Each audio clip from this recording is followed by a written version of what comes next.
Students, I am Neha. जैसा कि हम लोग यूपी स्पेशल पढ़ रहे थे, उसमें बहुत सारे टॉपिक हम लोग कंप्लीट कर चुके हैं। आज हम लोग उत्तर प्रदेश के योजनाएं पढ़ेंगे सबसे पहले। तो चलिए फिर स्टार्ट करते हैं। उत्तर प्रदेश की योजनाएं बहुत महत्वपूर्ण हैं। विद्या वाहिनी प्रोजेक्ट कल्प शिक्षा योजना 2003 में आया।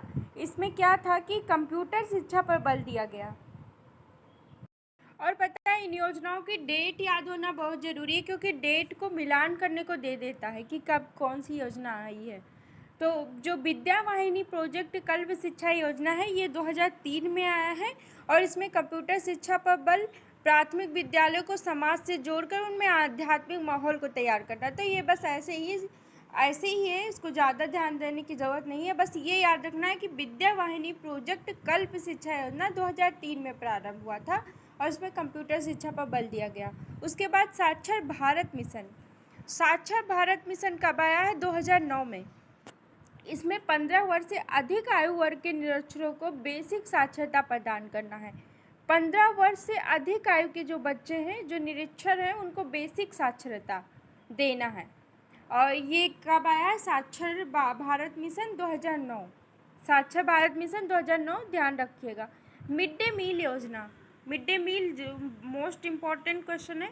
मिड डे मील जो प्राइमरी, जो सरकारी स्कूलों में जो दोपहर में भोजन दिया जाता है बच्चों को, मिड डे मील योजना 1995।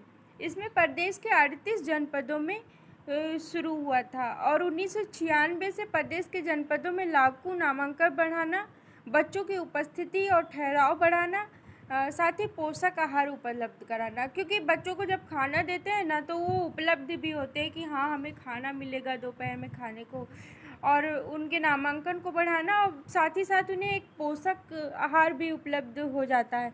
तो मिड डे मील योजना कब आया है? 1995 में। मिड डे मील 1995, साक्षर भारत मिशन 2009 और विद्या वाहिनी प्रोजेक्ट 2003। उसके बाद है ऑपरेशन ब्लैक बोर्ड। ये भी एग्ज़ाम में आया हुआ है। ऑपरेशन ब्लैक बोर्ड जो है, ये 1987 में। ऑपरेशन ब्लैक बोर्ड कब आया है? 1987 में। और ये पूरी तरह केंद्र प्रायोजित योजना है। तो ऑपरेशन ब्लैक बोर्ड कब आया है? 1987 में, और पूरी तरह ये केंद्र प्रायोजित है, मतलब केंद्र की योजना है पूरी तरह। इसमें राज्य सरकार का हाथ नहीं है। उसके बाद है शिक्षा मित्र योजना। तो शिक्षा मित्र योजना कब आया था? 2001 में आया था शिक्षा मित्र योजना। शिक्षा का सार्वभौमिकरण और मानकानुसार अध्यापक छात्र अनुपात बनाए रखना, यही सब है। बाकी आप लोग खाली ये याद रखिएगा कि शिक्षा मित्र योजना कब आया था? तो 2001 में। अनौपचारिक शिक्षा योजना, तो ये 1975 में आया है। इसमें स्कूल रहित बस्तियों के बच्चों, ड्रॉप आउट बच्चों, स्कूल में पूरे समय ना रुकने वाले बच्चों, इन सब के लिए था। तो अनौपचारिक शिक्षा योजना 1975। अनौपचारिक जो बच्चे स्कूल छोड़ देते हैं, नहीं आते हैं, इन सब चीज़ों के लिए था ये। तो अनौपचारिक शिक्षा योजना 1975 में। उसके बाद देखिए संपूर्ण साक्षरता अभियान। संपूर्ण साक्षरता अभियान कब है? तो ये 1991 में है। इसमें क्या था कि 15 से 35 वर्ग के आयु के निरक्षरों को साक्षर देना। 15 से 35 आयु वर्ग के बच्चों के लिए है। तो संपूर्ण साक्षरता अभियान कब? 1991 में। उसके बाद कस्तूरबा गांधी बालिका विद्यालय योजना कब आया है? 2004 में। ये सारे बहुत इम्पॉर्टेंट है डेट। संपूर्ण साक्षरता अभियान 1991 और कस्तूरबा गांधी विद्यालय योजना 2004 में। और सर्व शिक्षा अभियान भी 2001 में है। और हम लोग शिक्षा मित्र योजना भी देखे हैं, वो भी 2001 में था। और सर्व शिक्षा अभियान भी 2001 में आया है, जिसमें 6 से 14 वर्ष के बच्चों को 100% नामांकन कराना है। तो सर्व शिक्षा अभियान 2001 में आया है, जिसमें 6 से 14 वर्ष के बच्चों को 100% नामांकन करवाना है। और कुछ योजनाएं यहाँ पे लिखी हुई है, ये भी देख लीजिए। जैसे उत्तर प्रदेश में चकबंदी योजना। चकबंदी योजना कब है? 1954 में। उत्तर प्रदेश में चकबंदी योजना ध्यान दीजिएगा 1954 में है। उत्तर प्रदेश में किसान बही योजना 1992 में, इसको लिख लीजिएगा। और ऑपरेशन ग्रीन योजना उत्तर प्रदेश में, ये भी 2001 में है। शिक्षा मित्र भी 2001 था, ऑपरेशन ग्रीन भी 2001 है, और सर्व शिक्षा अभियान वाला भी 2001 में ही था। उसके बाद उत्तर प्रदेश में किसान क्रेडिट कार्ड की योजना की शुरुआत जो है ये 1998-99 था। किसान क्रेडिट कार्ड की शुरुआत 1998-99।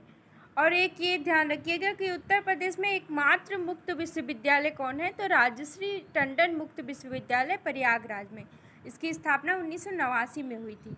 तो बस इतना ध्यान दे दीजिएगा कि चकबंदी योजना 1954, चकबंदी और 54, और किसान बही तो 92, बही से 92, और ऑपरेशन ग्रीन योजना 2001, और किसान क्रेडिट कार्ड की शुरुआत कब हुई है, 1998-99।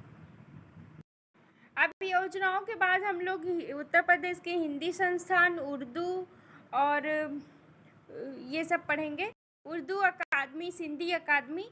तो चलिए देख लेते हैं। फिर सबसे पहले हम लोग देखेंगे उत्तर प्रदेश का हिंदी संस्थान। क्या देखेंगे? उत्तर प्रदेश का हिंदी संस्थान स्थापना कब हुआ है? 1976 में हुआ है। और यहाँ से क्या क्या प्रकाशित होता था, जैसे बालवाड़ी, द्वैमासिक और साहित्य भारतीय पत्रिकाएं।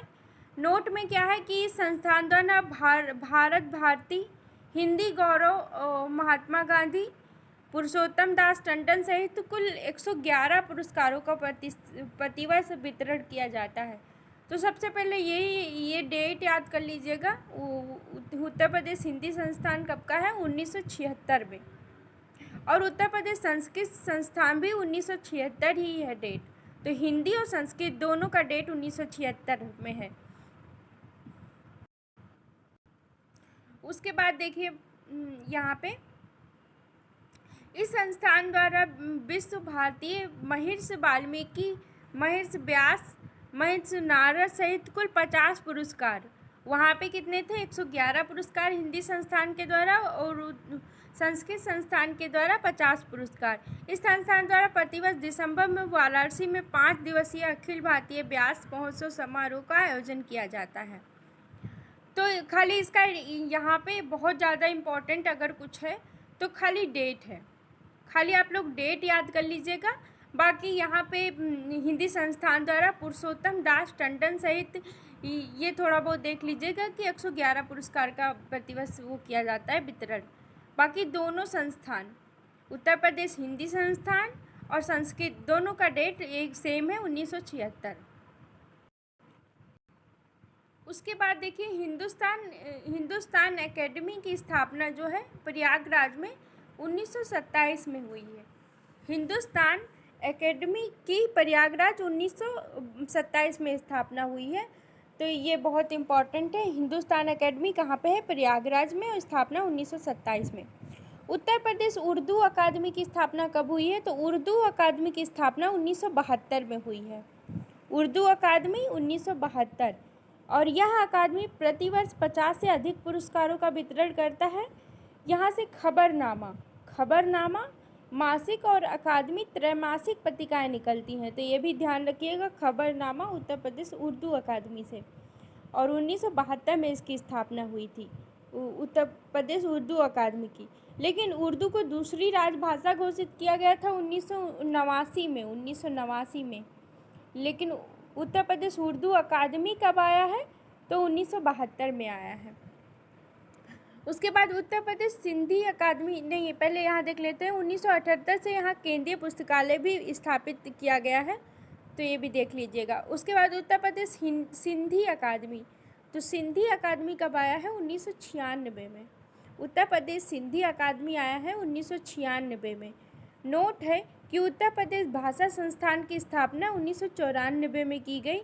प्रदेश में अक्टूबर 1947 से देवनागरी लिपि में लिखित हिंदी को राजभाषा, सबसे पहले तो 1947 में देवनागरी लिपि में हिंदी को राजभाषा घोषित किया गया है। और उसके बाद 1989 में उर्दू को दूसरी राजभाषा घोषित किया गया है। 26 जनवरी 1968 को प्रदेश के सभी कार्यालयों में राजभाषा हिंदी को अनिवार्य कर दिया गया। बहुत इम्पॉर्टेंट तथ्य हैं।